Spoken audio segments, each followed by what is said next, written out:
so well. I really am a mystic at heart, and a deeper contemplative offering that, of course, has grown over the years. I also want to give my words of hello and welcome and love from my family. It's always interesting to ask them what they remember. And if you ask, for those of you who have children that have grown up or maybe left, and you ask them what they remember about church, it's always the donuts are first. And then there's also the people and the memories go on. And I also want to name so profoundly right now that I felt your prayers. I felt this congregation praying for me, for us, when Lewis passed away. And there is nothing I can say right now, no words that would capture how deeply I appreciate and am so grateful for the ways your prayers carried us through a very difficult and dark time. And for those of you that have lived through grief, you know that you never really fully come out of it, right? It tempers, it changes. The texture and the quality of it becomes different. But I still feel that presence that is with me, that truly comes from this gathered community and this larger region, Mountain States Mennonite Conference. And so I also speak for my family as well, with gratitude for the ways that you have been with us.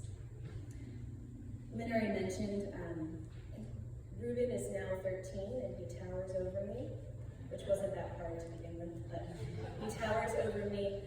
Emmett is a budding 11-year-old on the brink of puberty as well, and then Maggie is 9. And we do live in Virginia now, on a farm with my parents, and it's been a real gift to have an intergenerational community in Virginia with them, and really embedding ourselves in the farmland, which nature is the greatest healer that we could ask for. So this morning, I want to share with you for just about 15 minutes, sort of 4 major themes. And for those of you who like to know where we're going, I'm going to start with a story, and then I'm going to move into a bit of neuroscience and science. I want to pause and say that I am in my PhD candidacy, and I told myself when I started that I was not going to become one of those people that talked incessantly about their dissertation. So I will not do that. I'll just mention a few pieces of science briefly. And then we'll move into looking at the scripture for today from more of a conceptual and mystical lens before we end with a guided practice, all in about 15 minutes. So I want to start with a story. And as I begin this story, I invite you to actually think of a time in your life in which something that you were experiencing was consumptive. It was the only thing that you could think about or focus on. And it likely was perhaps something challenging, or you were facing a major life question, or there was a difficult situation, whether it be something relational, something about your work, your health. Perhaps it was a moment in time in which the only thing that you could focus on was that thing, and it likely felt like it was happening to you in that moment. So as you think about one thing, and it may be something happening right now, or it could have been years ago, it doesn't matter. Just notice what that is, because it will actually give some ground to what I am sharing with you today, so that you're not just witnessing or observing, but you're actually deeply feeling and embodying really the core of this message. So there is a great Buddhist saying that says, happiness is when the elder dies, and then the younger son or daughter, and then the child. And this quote is not really about death. It is about our hardwired expectation for certainty. That we have logical sequences that we believe are supposed to happen in our life, right? That the elder dies, and then the next generation, and then the next one. This quote became something that I clung to after Lewis died because it gave me a bit of a context into why and how it was so difficult to experience something in my life that was out of sequence, out of those predicted expectations about how life is supposed to unfold. Now my guess is that whatever that thing is that was consumptive in your life, or that is consumptive now, that you are focused on, it is probably something that perhaps happened a bit out of order, not what you expected. And I say that because most often, these deep, profound experiences in life truly decimate our own sense of inner order and their often implicit expectations about how we think our life is supposed to unfold. And we are facing that right now in our world. Politically, economically, of course in my world spiritually and consciously, about how we are to grow and evolve. When we look at our environment, our planet. And where I'm going with this is when we face these circumstances that are a bit out of order, it is an invitation to notice where we have our own blind spot about predictability, about expectations, and about sequence that is wanting to break open. And the gift of breaking open those very narrow focused points of how things are supposed to go is that we widen our perspective into the magic and mystery of what is living at the edges, of what is ready to surprise us. So going back to this very brief story, and really what has led me here today, is that after Lewis died, and of course it was traumatic and it gutted me. For about 10 days, I sat in a chair in our little ranch in Eagle, and I simply stared into a fire that we built in our fireplace. And I wasn't checked out or dissociating, I was fully present. But what I noticed, and I invite you to notice this in your life, is where the hard reality of what was almost so painful to look at that I had to broaden my perspective. I had to start to gaze into something that was more expansive rather than the narrow focus of what was. And this is where the practice that I've developed and been researching and studying, and that I'll introduce you to just one part of it today, is rooted in. Is that when we are in times of stress and chaos, when we are overwhelmed, and especially right now in our world, if you track the anxiety rates that all of us are experiencing, they are at a peak. Because we are narrowly focused often on what is, without allowing our perspective, our gaze, our vision, which is not literal eyesight, but our perspective, our consciousness, to start to expand into the edges and the periphery. For me, it came in that very profound moment of needing to look at a fire, the sparks and the embers and the flicker, to somehow let reality take a bigger form. So right now in our world, there are two phenomena that are happening that we are likely not even aware of. I mentioned already, this is where the science comes in. In times of stress, and especially when we are facing VUCA situations or circumstances, volatile, uncertain, complex, and ambiguous, we literally begin to develop what's called a gimlet gaze. Literally, your eyes start to look different. You become hyper-focused on what is, and it becomes a way of survival, right? When we develop that gimlet gaze, this is where our sympathetic nervous system starts to kick in. And that leads to, of course, more stress, more anxiety, more overwhelm. So that's the first phenomenon. We are actively developing that gimlet gaze simply because many of us, I hope you can raise your hand with me, are simply being bombarded by information, by change, by uncertainty, feeling like the world, the very foundation of what we are standing on, is changing rapidly. And so what we do is we start to narrow. We start to focus only on that window of what we can perceive in that moment. And we forget about the everything else that is happening.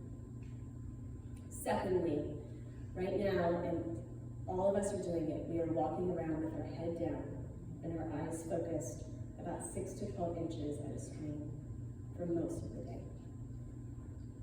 And no matter how much we try, to have good, habits or hygiene around electronics and devices, we are already narrowing our window of focus simply because of how we are engaging with technology in order to participate in the world. So we know that our nervous systems, our brains are literally beginning to change because of some of that narrowed hyper-focus. And so then let's move into what does this mean when we look at our text from Ephesians. So in Ephesians, Paul is writing from prison to the church's Ephesus, and he's basically saying things haven't turned out the way I expected. They didn't happen in that logical, sequential fashion of if we do A, then the church is going to go this way, and then it's going to turn it into B and C and D. And what he's saying is threefold. First of all, he is noting, and he talks about the eyes of the heart, that in order for the church to notice not just what is happening on the surface, that he's in prison and things look like they're not going to turn out so well, you have to develop the eyes of the heart. The eyes of the heart are what Rumi calls, the great poet Rumi, you close two eyes to see with the one eye. In other words, when you close your eyes, when you allow that very focused gimlet gaze to start to soften and widen, you expand your perception to notice what the heart sees. And in this text, the heart has nothing to do with emotion. That is a fairly Western concept.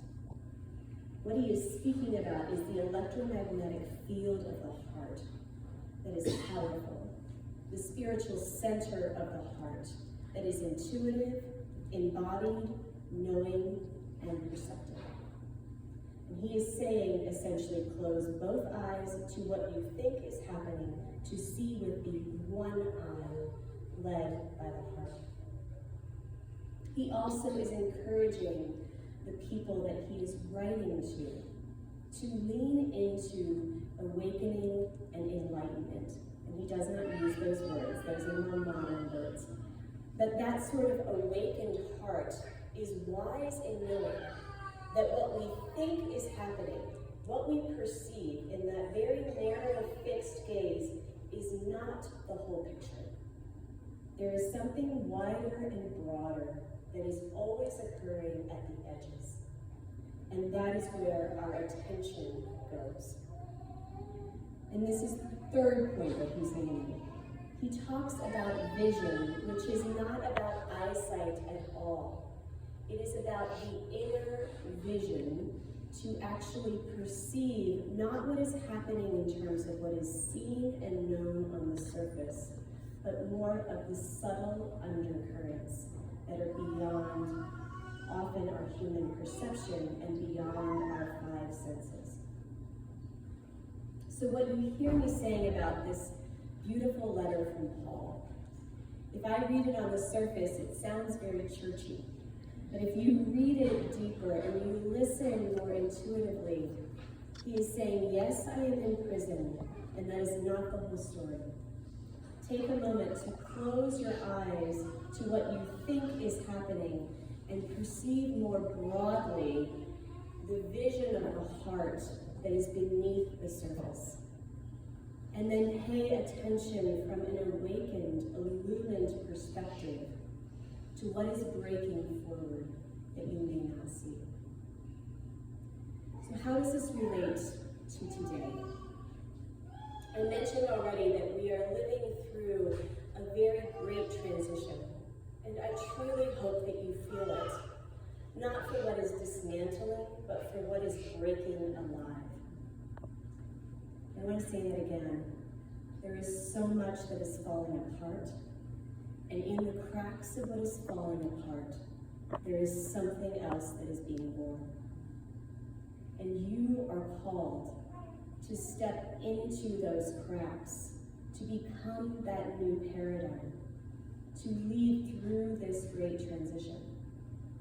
And it will not happen when we only keep that fixed, singular focus on what we think is happening, what comes across our news feed, what occupies and preoccupies us, what distracts and consumes us to the point in which we feel like we are overwhelmed by change.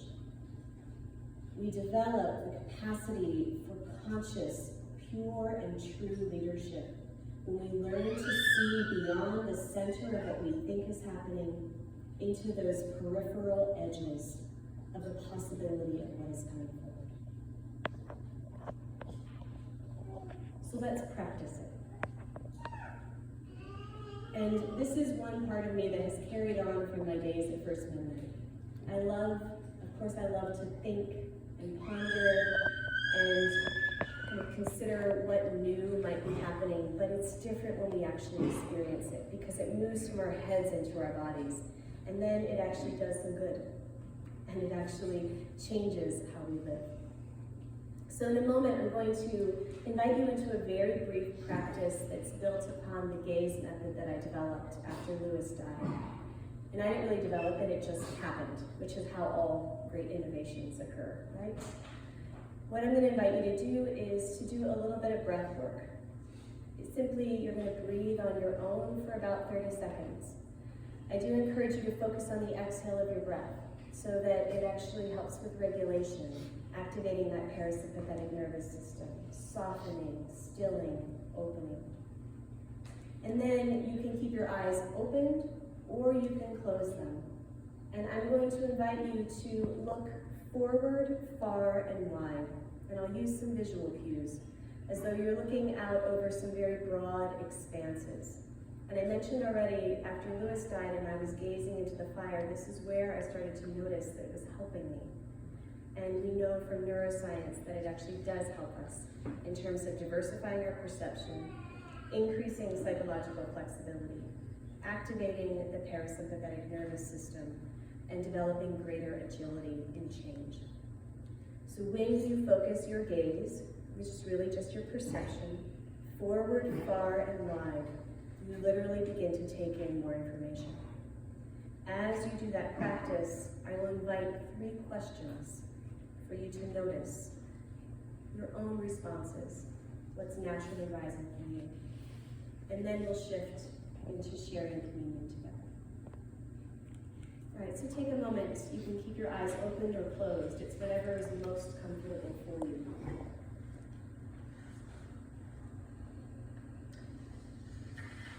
And before we begin, I'll just invite us into a very brief kind of contemplative or centering prayer. Divine Spirit, in this moment, as we notice what may be the limited focal point of our perception, the one thing that we cannot see beyond, we invite you to open our gaze, to expand our periphery, to literally take in more information beyond the fixed focal point of whatever we think is the one thing that stymies our path. To perceive more, to know more, to hear more, to see more, and to be delivered exactly what we most need in this moment today. So take a minute to breathe on your own, focusing on your breath, the steadiness of an inhale and the softness of an exhale.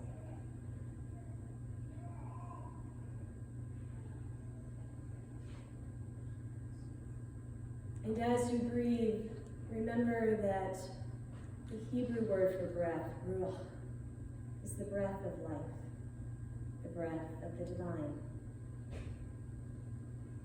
Breathing in and out. Allow the breath to soften you, to shift any rough edges on the inside, to open the eyes of your heart, a wider, more expanded perception.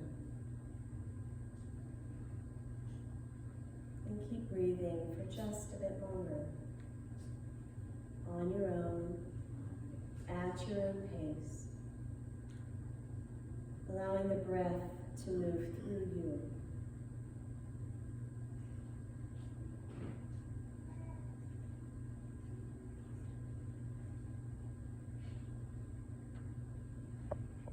And before we begin to gaze, you may wish to breathe a yes on the inside. Because often our greatest fear is that we will see or know or hear, perceive something beyond that fixed focus. And I'm here to say to you, there is only love that awaits you.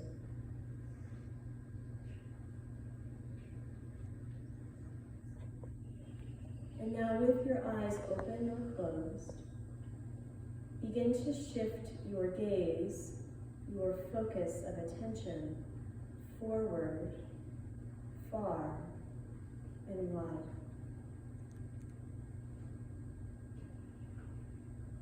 If you are visual, you may imagine or see that you are looking out over a very broad and distant vista, like a field of wheat. The mountain peaks, the expanse of the rippling ocean, a verdant field of grass. Somatically, you may just feel that something is loosening or opening on the inside. Perhaps that your heart is beginning to expand a bit more.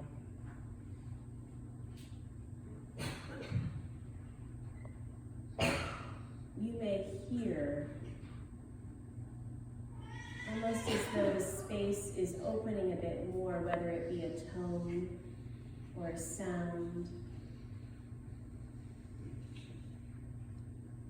And you also may just feel that there is a wider, broader space that is in you, me, in all of us.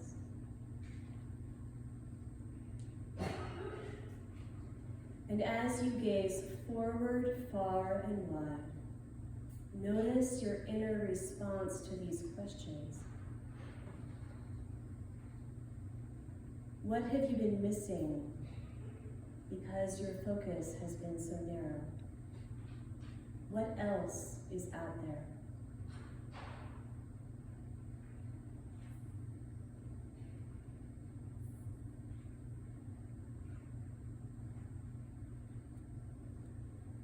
Where might spirit be moving at the edges of your life, not in the center? And at the edges, sometimes there are serendipities. Those random conversations, a sign or a signal, something that captures you by surprise.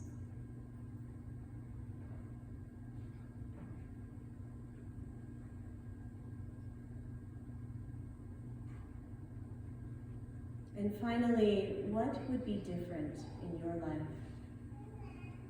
from this broader, expanded perception, a wider angle,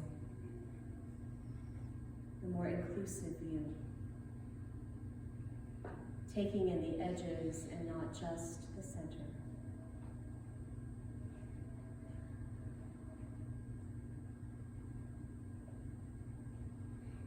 And one final time, look forward, far and wide.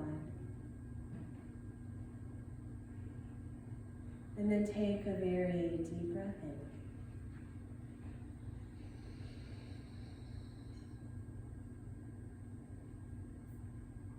And let go.